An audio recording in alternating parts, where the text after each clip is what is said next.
The NASCAR Cup Series went to Watkins Glen this past weekend. I'm going to give a live reaction right now, right here. This is the Motorsport Enthusiast. Let's go. All right, let's see what we got here. Look at that dude's beard and hair. It looks like Bob Ross. All right, let's get into it. This is going to be a full race reaction. Well, not the full race. It's going to be highlights of the race. You see A.J. Allmendinger there. You see William Byron on the high side. Hamlin's going to be good this season. I think Hamlin could be a strong contender to win the championship, actually. I know a lot of people don't think so, but I think he can.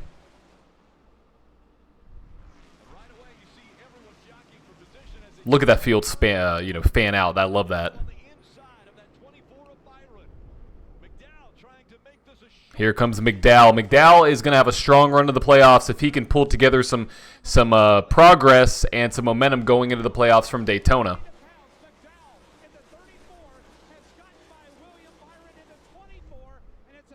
Also, I love this camera angle as they move through the field. One of the coolest camera angles in NASCAR right here as they follow the field through the bus stop at Watkins Glen.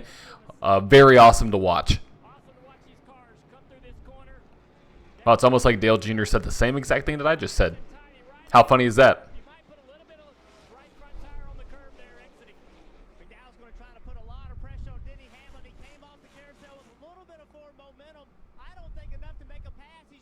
Here comes McDowell, not able to do it. But let's talk about McDowell for a second. He had a great run until a couple penalties happened at the end of the race. And mishaps on pit road, so just very unfortunate there. Lap 1 complete here at the Glen. Now on to lap 2.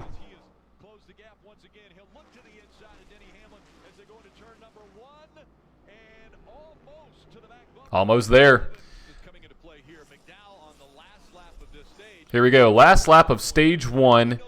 Michael McDowell is one of the best road course drivers in the series, and I'll make that statement because he obviously won the Indy road course. He is always there around the top 5, top 10 for every single race in a road course. So I think he could potentially win. I mean, look at what he's able to do here. I mean, he's beating out William Byron, won 4 races on the season. Denny Hamlin, a good road course racer. Gibbs, a good road course racer. Allmendinger, Larson, Bell. I mean, those names are they're the top. They are the cream of the crop when it comes to who's good at road courses. Now you see right here you have some drivers who are not really worried about stage points. They're trying to make their way to the end of the race to have a good fuel strategy. But as you can see right there at the top of the screen, Ty Gibbs, man. Ty Gibbs is good. He can pull up at any track and possibly win. He's had a lot of good runs recently. As we see Michael McDowell winning stage 1 here at Watkins Glen. Great run for Mr. McDowell. Here's stage 2. This is obviously after McDowell had some issues on pit road. Believe he drove through too many stalls for his first pit stop, which put him all the way back here in 12th. Terrible, not good, but hey, I'm a William Byron fan. I was a Jeff Gordon fan. I'm a William Byron fan, and here's William Byron in that lovely Valvoline car going to win his first stage of this race, and had a little bit of a slump. He had a lot of finishes outside the top 10 recently over the summer in July, but able to get it back together here. Running up front so far with Hamlin, Gibbs, Larson, and Allmendinger. Your top 5 to end this stage.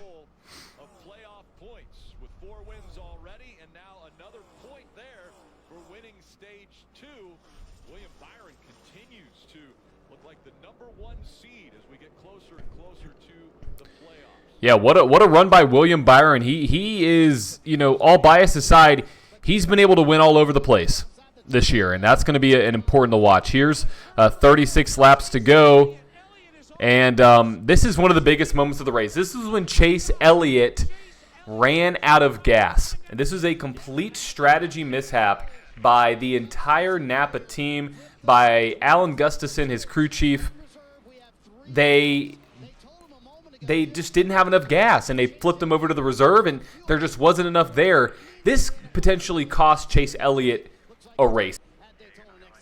This was a terrible, terrible moment for Chase Elliott because he had to then, get pushed back to the pits and was all the way in the back. So terrible, terrible moment for Chase. He needs a win. He's going to have to win at Daytona this weekend to potentially win another championship, and even just to make his way into the playoffs in that last spot. He's going to have to win.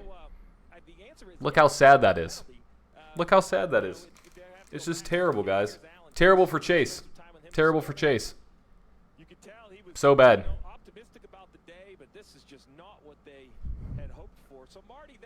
Well, obviously it's not what he hoped for. Obviously.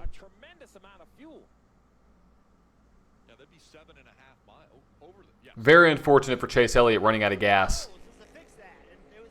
And here's 2 to go at Watkins Glen. William Byron coming to the white flag to potentially win not only his 5th race this season, but to win the first time at a road course. William Byron has never won on a road course in the NASCAR Cup Series, which is just wild to think about due to the season he's had and due to how strong of a run he's had in the last few years, obviously making the playoffs last year and continuing his success.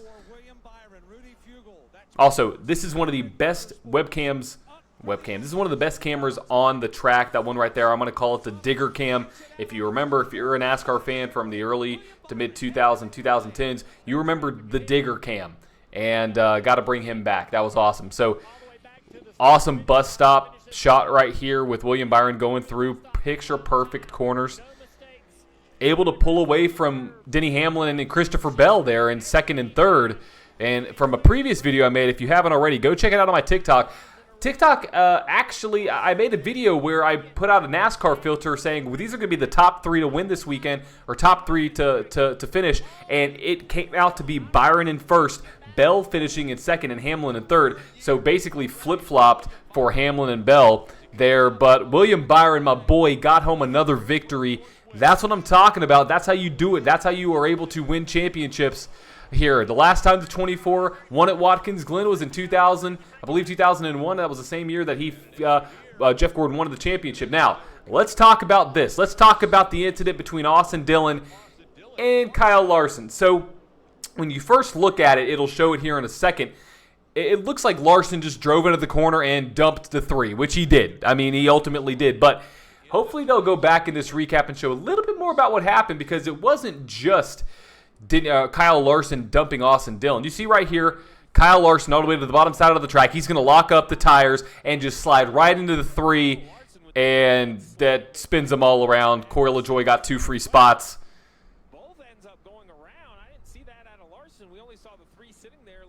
So let's see if he shows what happens before now. Another cool angle from the exit of 7.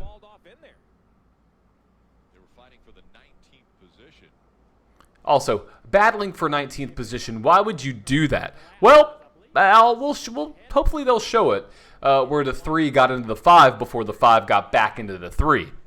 So let's see if they show it. Well, they didn't show it, but Austin Dillon got into the back of the 5, which caused him to spin. Also, what an amazing burnout from Mr. William Byron here in that lovely number 24 Valvoline scheme. His 5th win on the season, and it's a incredible season that he's having so far. I didn't expect him to win here. I didn't expect him to win at the road course. He wasn't even one of my picks. I mean, TikTok picked him, I guess, technically. But, I mean, William Byron is the championship favorite right now. That's all bias aside. He's won everywhere. And winning on a road course puts more confidence into that team to win at a road course that we're going to face in the playoffs, which is the Roval. So can William Byron win a championship? I think he very well could, all bias aside. He seems to have the consistency. He's over that summer slump. Let's listen to the interview. Yeah, I'd have to think about it a little bit, but definitely feels really good, man. It's, just a huge credit to the race team behind me. And I want to thank Max Pappas. This first road course win, we've worked years and years for this, so just thanks to him. I know he's watching back home, and thanks to all the guys on the team, Valvoline, Liberty, Exalta. I did a lot of laps on iRacing this week. I got a new simulator at home, so thanks to those guys, and just thanks to everyone back home for the guys who support me. And it's a great win. I don't know what it means and all that. I don't read into that, but I think you know, it shows that when we're at our best, we can perform like this. There you go. There's your recap of what happened this past weekend at Watkins Glen. My boy William Byron got it done. If you enjoyed the video, hit that subscribe button. I'll be posting a lot more content just like this. And on the next one, I'll probably be doing a recap of Daytona on Sunday, because they're racing on Saturday night. So from the motorsport enthusiasts, we've reached a checkered flag. See y'all later.